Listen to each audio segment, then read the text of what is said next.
Welcome to the ANEW Insight Podcast, empowering and inspiring your journey to optimal health. Hosted by Dr. Supatra Tovar, clinical psychologist, registered dietitian, fitness expert, and author of Deprogrammed Diet Culture. Rethink your relationship with food, heal your mind, and live a diet-free life. And Chantal, Donnelly, physical therapist and author of Settled, How to Find Calm in a Stress-Inducing World. We follow our guests' journey to optimal health, providing you with the keys to unlock your own wellness path. Tune in and evolve with us. Welcome back to the ANEW Insight Podcast. We are back for the second half of our amazing interview with mindfulness guru and expert Donald Altman. He gave us some really powerful background about his transition from a hectic and unfulfilling life to becoming a Buddhist monk in the hills of San Bernardino, and how he transitioned into the eating disorder world, especially as a counselor, and became this internationally known mindfulness expert. We are so excited to learn more. Welcome back, Donald. Oh, thanks, Supatra. Great to be here. Yay, we're so excited. So you went into the eating disorder treatment world, worked there for a long time, worked with Jean Christeller, who's amazing. Tell us about how all of this transitioned for you into teaching and conducting workshops. Tell us about that kind of transition for you. Yeah, it's interesting. Again, it's just something I probably never could have predicted. It was one of my teachers at Lewis and Clark who had done some works for a workshop, had done some trainings in a workshop company, and she asked if I was interested in doing that kind of thing. I guess they were looking for some people, and I thought, oh yeah, I'd love to try that. And so I created a mindful eating workshop. That was the first workshop I did on the road. And so I'd go out, you go out for 3 days to different cities, and I really loved it. I found that people love doing the mindful eating practices, and I would have them eat a raisin using what I call the S.T.O.P method, which is select, taste, observe, and then pause. Wonderful. And they were shocked that we'd eat a raisin in 20 minutes, one raisin. And then sometimes I'd say, well, should we do another raisin? And people would say, no, I'm too full now. Too much raisin. Too much. Well, they were fulfilled as opposed to just filled up, right? Exactly. So yeah, it was and then I expanded into more broader mindfulness and wrote a book that was the Mindfulness Toolbox, which turned out to be a best-selling book in the psychology field. And so I made that into a workshop, and I did 1, 2, and 3 day trainings. The 3 day trainings were great because I was actually get time to teach people, a lot of these practices in a more deeper, sustainable way. So they'd get to learn how they work with partners, and they get to, teach a partner, and they got to really experience mindfulness. And I mean, I had some people come up to me. We would do mindful walking, we would do mindful eating, the breath work, other face-to-face work that I would have them do for compassion, for example. And I mean, I at times had people come up to me after workshop with tears, saying, I love it. That they were so moved by the experience, and that's made it for me. That made it all worthwhile getting on the road and traveling around. Now, if you could touch somebody's life in that way. Now, these were mostly psychotherapists. So, and they were touched by this at that level. So, and for them to be able to then bring that to their clients for depression or anxiety or whatever, it meant a lot to me. But I remember one time, we were doing mindful walking, and there was a lady who came up after the exercise and had tears in her eyes, and she said, I grew up with her brain wasn't wired right. And she said, I had no sense of proprioception, which is the ability to know where your body is in space. So if you close your eyes, she said, I fall over. Whoa. She said, but something happened when I was doing this walking, and I had them start by moving near a wall so they could And because if you're moving slowly and you haven't done it, you could lose your balance a little bit. Yeah. So at the end of the practice, we did 20 minutes and a little more than that actually a second time. And she said, something must have happened in my brain because I closed my eyes and I could do this for the Wow. first, yeah, it was amazing. And I I wonder what don't, was blocking her before. yeah, I don't know. I don't know. And it would sometimes, and then I would show some videos of people doing amazing things with balance and presence. There was a Hmm. lady who had these, I wish I could remember. She used to be with Cirque du Soleil, I Oh, heard, and she was on one of these star shows where you do something very unique. And so she had all these long, like bamboo, uh, really they were intricately shaped pieces of wood, I guess, and she stacked them and balanced them one on another, and then she'd put them on her head and they were balanced. But if she lost focus for even a tenth of a second, it'd probably all fall down wow. what she was able to do. And so I showed that to the group first, and they were shocked that somebody, because we move so quickly. I had people when we'd be doing this mindful walking in hotels or outside hotels. I had people at the front desk running up to me, asking me if I was okay. You're Because like, I was yeah, moving so I'm just slowly. present. Oh my God, he's having a stroke, No, this is just what being in the present moment looks like. I'm fine. I'm fine. That's awesome. So it was yeah, so that's kind of how I moved into that, and I did that for many years.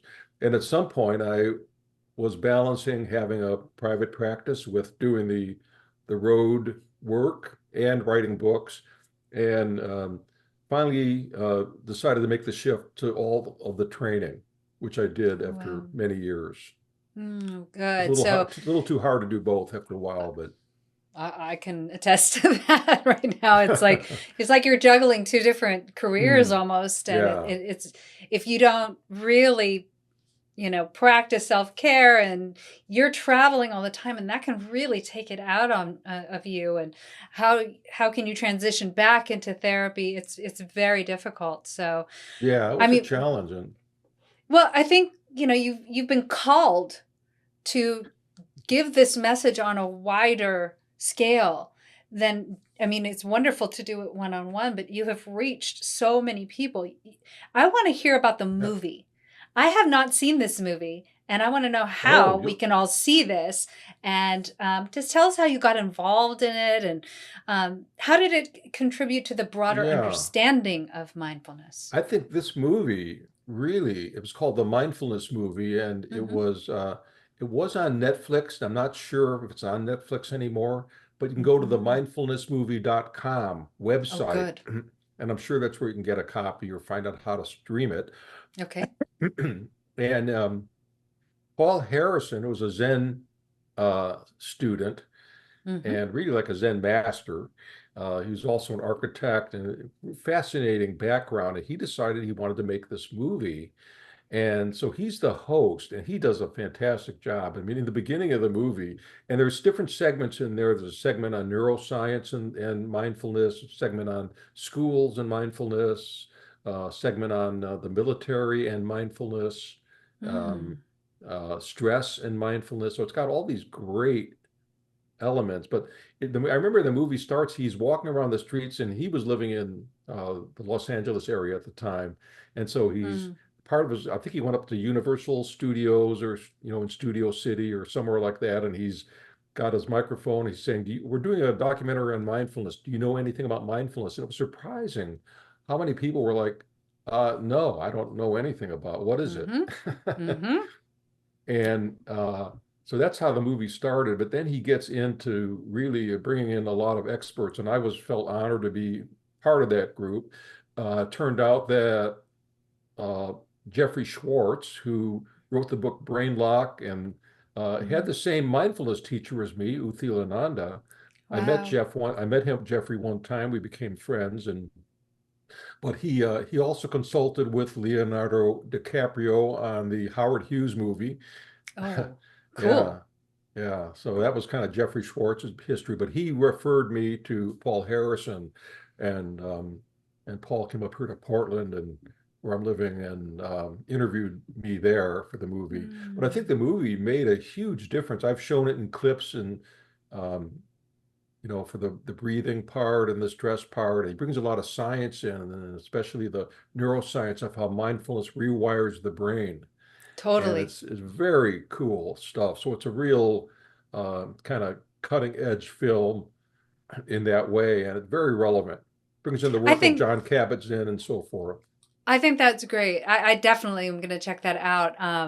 I do think when you do ask people what mindfulness is, they're like, I don't know. So it's a really good place to point them to give them a really quality piece of work to show them the applications of it, the benefits of it. And I can attest to those benefits. I think, I started practicing mindfulness and mindfulness meditation when I started in my dietetics program for Oh, nutritional yeah. science because I was so stressed out. It was like I was coming back into grad school and I'm like, oh my God, biochemistry, and I have to memorize so Yeah. many things.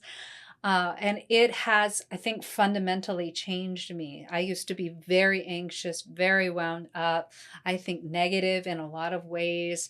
Mind was just all over the place. And it really Yeah. has helped me to center me and to create more objectivity.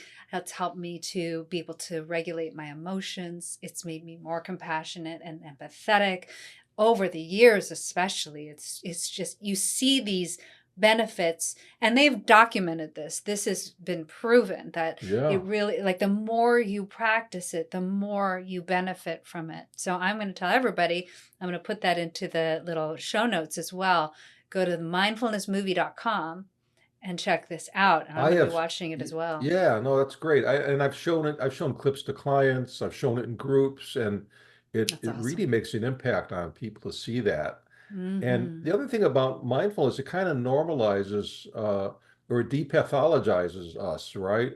And it Yeah. normalizes that these are the thoughts and the feelings that we're as humans that we all have to deal with. Yes, But it helps us absolutely. manage and deal with it in a much better way than you're not taught how to do this in school, unfortunately. Although I have been invited and gone to some high schools and the kids loved it.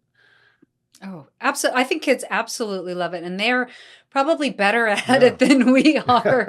I don't know why, but they just really, really become attuned to it, and they can just shift their mind. I think it's just because they're just so open, and when we're open, Yeah. it's easier to adopt something new, and to practice something. And for kids, their attention goes all over the place, but having them focus on one thing can be really, really powerful for them. Transitioning out of that, I'm curious how you got involved with psychology today. You do this practical mindfulness blog. Tell us about that, Oh, and yeah. give us an overview of The it. the blog is one of my favorite things to do, actually, because I get to approach, in a very short way, a specific topic. So I'll have something on like the one word that conquers dementia, the one word that which is sleep. Well, I was like, what is it, Donald? Help. Okay, the good. one I word that sleep. overcomes jealousy, which is mudita, which is sympathetic joy or appreciative joy, right? And so I'll Ooh. have these, you have to come up with a catchy title or something, but it's all these different ways that I'm able to really kind of target in on a topic and give people a Mm. short training. What I do in all my work, and I think maybe that's what's made my work a little different from some others, is I'm big on the skills and the training. And that's the thing Yes. about mindfulness. I could sit and explain mindfulness, but unless you actually practice it, it's not going Mm-hmm. to take. It's like, I can pour Ajax in a tub, but you have to scrub, Mm. or the tub's not going to get clean with the Ajax Right. just sitting there, right? Right. And so mindfulness is that scrubbing agent, right? Mm-hmm. And it polishes things off. It helps you see. It gets through uh, you know, the film and the dirt and everything. Lets you see things in a more clear, direct way. Right. right? Where you don't have to Okay. push things away, you don't have to grab onto things, you can just see it for what it is. And there's a lot of liberation in that. There's a lot of freedom in just like seeing, oh, this is the reality of it, right? Oh, Instead of the yeah. energy I have of trying to avoid something or Hmm. trying to grab onto something, constantly craving desire or rejection. It's about attachment. How do we attach to things? And mindfulness really helps you live in a much freer way. And maybe Hmm. that's where you're talking about the kids, how they're more adaptable or whatever, but it Hmm. allows you to live, I think, more flexibly. You're not attached to your schemas, your belief systems, your ideas, so like they're written in stone, and Exactly. and you're able to make changes in your life. Yes. Okay. I love that about jealousy. I think that that's a really, really great way to reframe and to look at a situation differently. We all, I think, are familiar with the Ben Franklin quote that comparison is the thief of joy. So I really like the tie into Oh that. yeah. Tell me what I have clients that struggle with this all the time when they're in the beginnings of the recovery process, weight restoration especially, and there is so much anxiety about the weight gain, and they get so fixated on the weight gain. What would you give them as a mindfulness exercise to help to settle their nervous system through that process? Yeah, I would think about that's almost like equanimity. Hmm. Mudita, which is it's one of what are known as the divine abodes, or um, uh, the four divine abodes, uh, where if you were enlightened, these are the things you would strive for. And one would be, as I mentioned, mudita, sympathy of joy, which just means Hmm. having appreciation for the success of others, right? Mm. And if it's interesting, if you have that, it's incompatible with feelings of jealousy or anger, all Hmm. right? So it's a very different way of being present in the world. And Right. then karuna is compassion, Hmm. right?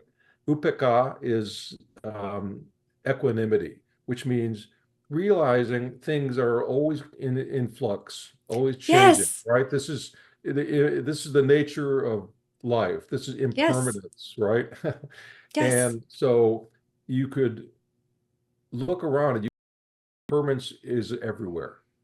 You know, we're not the same as we were as little children. Thank God we were able to grow, evolve, right? Mm. And so everything is in flux, and Hmm. so is our weight constantly in flux. And if you could live with and invite in equanimity, that I upeka, love it. and I love it. also That's it. also self Go ahead. love, metta, which is the Hmm. fourth one is loving kindness, right? We send it Hmm. to ourselves first because to help kind of um, because we need it. We need uh, to overcome the pains and struggles of life. So, uh, inviting that wish for our own well-being is so important. Oh, I feel like I kind of passed the test because I was dealing with this actually yesterday, and I just tried to stress that life is not permanent and that Mm, change is inevitable, and yeah, this is a temporary state that you're in. And if you can be kind and compassionate to yourself and know that you're on the road to healing, you can then yeah, withstand this discomfort, and just sitting with the discomfort, but understanding and knowing that you're doing something loving for yourself, that you are deconditioning really old and unhelpful ways of thinking, and you are trying to reformulate something that's more kind and loving. mm, Especially when you yeah, regulate your nervous system, your body responds so much better than if you're in that heightened, stressed, anxious yeah, state. And then, understanding that you can move past that and then come to a place of peace with your body. It may not be where you were before when you were essentially emaciated and having body dysmorphia and really right. thinking of yourself as fat when you were, very, very thin. You're going to get to that place where you actually see yourself more realistically and more in a healthy fashion. So I really love that. I'm going to and give me the four. Well, Uh, there's mudita, sympathy of joy. okay. Upeka is the equanimity. Okay. Karuna is compassion, and Metta is loving kindness. So those are the four divine abodes, as they're often Hmm. called. Wow, I feel like I'm in class with Donald Altman, you guys, and But I I mean, love what you this is said about, yeah, I love what you said about, equanimity. Working with your clients also means letting go of that perfectionism, right? yes. That's an extreme, right? Having to have it be exactly this way, or being stuck in a rigid way of eating or thinking or viewing your Hmm. body. Hmm. And so it's letting go, it's surrendering to that. They had this thing, and I wrote about this in one of my mindfulness blogs. I called it "Escape the Monkey Trap of Unhappiness." So, one of the things I used to do, or so I've heard, to capture monkeys is to take a gourd and they'd hollow it out and nail it to the ground or attach it to the ground, and then cut an opening just big enough for the animal to put its hand through, and they'd put Mm. food in there. But once the monkey grabbed and made a fist, grabbed that food, it couldn't pull its hand out of the hole. The Hmm. only way to escape is to relax and let And go. let go. Yeah, is to let go of that attachment, right, and to Hmm. relax. It's the same thing with Yes. that, the finger trap, the little Yep. woven. Yeah, if you Mm. pull hard, you can't escape it. You have to actually relax your hands and then slowly remove your fingers. It's the same idea. Mhm. So how can we, you know, look at what is entrapping us, right? Mhm. So that Mhm. idea of I've got to have this perfect body, or I have to look like this, or I have to die, is a very rigid expectation. We need to relax and learn how to release. Right, because I think imperfection is life. And Hmm. living, I I love that. like, and I think, I've dealt with so many people who and treated so many people who come in with that all or nothing perfectionist mindset. Yeah. And it's either success or failure. It's either thin or fat. It's like one or the other. It's very binary. And I love to get them into what I call the gray. And the gray area is a place where they can just see both sides, not necessarily be striving for one or the other, or despairing about going to the other, and then just learning how to kind of be. And that's helped so many of my clients uh, stop their binge eating in particular, because it's very one or the other. It's like But how do you replace an emotion, mm-hmm. right? There are a lot of things you just can't replace. We're complex, organic, holistic beings, unlike a car, which Mm-hmm. has a finite number of parts and just you can swap them out, right? But you can't do that with a human being. So the mindfulness is kind of what I think of as a commitment and skills approach, Yes. acceptance and commitment and skills. So you can accept that, whatever this problem is right now, uh, is where you're dealing Mm-hmm. with, and you can learn some skills. And Yes. mindfulness is one of the skills that you can learn, or you can learn other skills around healthy eating. Mm-hmm. And it's a longer process. That's the thing about the mechanical replacement process, is it's quick, Yeah. right? And Right. sometimes it works with the body. You might be able to replace a hip or a knee or whatever and go through rehab, but for a lot of things that you're talking about with mindful eating and depression, anxiety, that's a process that people have to Mm-hmm. go through, and they have Yes. to learn how to tolerate, right? That Mm-hmm. sometimes it's a slow process to heal because we are Mm-hmm. holistic beings.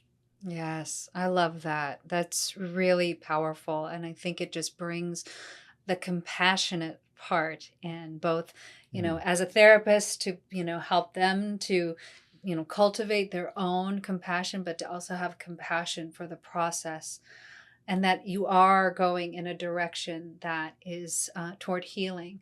And if you can do that with that relaxation, the letting go of the expectation of the perfection, then that gets you there a lot faster than if you go fighting and screaming, trying to Yeah. maintain that black and white type of thinking. Well, we're so close to out of time, and I can't believe it, but I want to talk about your new book. Tell us everything, Oh, because it's yeah. coming out soon, and we want to know, and we want to buy it and read it. So tell us about it. It's called Simply Mindful Meal by Meal, and it's Mm-hmm. 101 mindful ways to create a healthy relationship with food. And Yay. so it's, yeah, these are uh they're each page starts with a quote Mm-hmm. and then a commentary that you're dealing with, Mm-hmm. and then a one-page meditation. So on 2 pages, you get the complete training for each one of Mm-hmm. these 101 practices. And the thing about it that I wanted to do with this book was to, I bring people into the what I call the four-step food journey. So the book's Mm-hmm. divided in 4 parts. First Mm-hmm. part, when you think about it, is entry into the meal. How are you Mm-hmm. feel? What are your emotions when you come into the meal? What are you feeling? What is Mm-hmm. your hunger level? And so that's all Mm-hmm. that kind of teaching and training around making people aware of entry into the meal, Love right? it. Because if you're angry when you're entering, you're gonna eat anger, right? Or Yes. you're gonna eat fast. You're gonna do something that's not Mm-hmm. really, or you might just if you're hungry, if you're excessively hungry, you might order the wrong kind of food just to because you're not in a place of moderate hunger where you can more carefully assess what the body needs. Totally. Yeah. And then the second part is preparation. So preparation could be a lot of things from how do you prepare your space for the meal? How do you prepare the foods that you're going to eat? Which Mm. foods are you Mm-hmm. deciding to eat? Right? Mm-hmm. And so, even going shopping is a part of your preparation practice. And Mm-hmm. retail food stores, there are a lot of things that you don't know about their trying to shape your behavior. And Oh so I yeah. talk about some of those things in the book too to help people become more aware. Mindfulness is all about increasing your awareness. Yes. Your mindfulness quotient, your MQ. Mm-hmm. Mm-hmm. And then there's the eating part, which is the third part of the book. And so Mm. with the eating part, that's not just the eating the food, but it's also about community. It's about recognition that every food stuff uh, brings in a complete community, right? Yes. And so there's a lot of practices in there, not just about specifically eating, but about recognition of how to relate to others and Mm. sharing and giving. So it's Beautiful. yeah. And then the last part is transitioning out of the meal, right? Mm. Is exiting the meal. And because I Mm-hmm. found a lot of people didn't, and this was my case maybe when I was younger and was dealing with food issues, is that I didn't know when the meal ended. And so I might Mm-hmm. keep eating, or I might, Yes. it's time to know how can I leave that last meal with a sense of grace, knowing that I'm sated, I've had enough, and that I can move on to the next thing now, right? Mm-hmm. Yeah. Mm-hmm. So those are the four steps. They're calling it the four-step food journey, and that's how the book's organized. And again, it's Yes. very experiential, and I think and anybody can use the book how they want. You could use it, randomly open up and let the universe be your guide as to what I'm Mm-hmm. supposed to learn now. Mm-hmm. You could go through a particular section at a time, Mm-hmm. Mm-hmm.